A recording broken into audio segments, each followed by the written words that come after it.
শাহাদাত আঙ্গুলের সাথে বৃদ্ধা আঙ্গুল এভাবে চেপে ধরে কোনো ব্যক্তি যদি ছোট্ট এই দোয়াটি 7 বার পাঠ করে, তাহলে তার শত্রু তাকে কোনো ক্ষতি করতে পারবে না এবং তার কাছে যতক্ষণ পর্যন্ত ক্ষমা না চাইবে ততক্ষণ পর্যন্ত সে শান্তিতেই থাকতে পারবে না, টেনশনে, প্রেশানিতে, অস্থিরতায় ভুগতে থাকবে।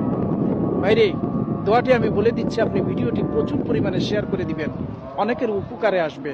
সেই ছোট্ট দোয়াটি হচ্ছে ইয়া বাদিউস সামাওয়াতি ওয়াল আরদ। শাহাদাত আঙ্গুলের সাথে বৃদ্ধা আঙ্গুল এভাবে চেপে ধরে কোনো ব্যক্তি যদি ছোট্ট এই দোয়াটি 7 বার পাঠ করে, তাহলে তার শত্রু তাকে কোনো ক্ষতি করতে পারবে না এবং তার কাছে যতক্ষণ পর্যন্ত ক্ষমা না চাইবে ততক্ষণ পর্যন্ত সে শান্তিতেই থাকতে পারবে না, টেনশনে, প্রেশানিতে, অস্থিরতায় ভুগতে থাকবে। ভাইরে, দোয়াটি আমি বলে দিচ্ছি, আপনি ভিডিওটি প্রচুর পরিমাণে শেয়ার করে দিবেন, অনেকের উপকারে আসবে। সেই ছোট্ট দোয়াটি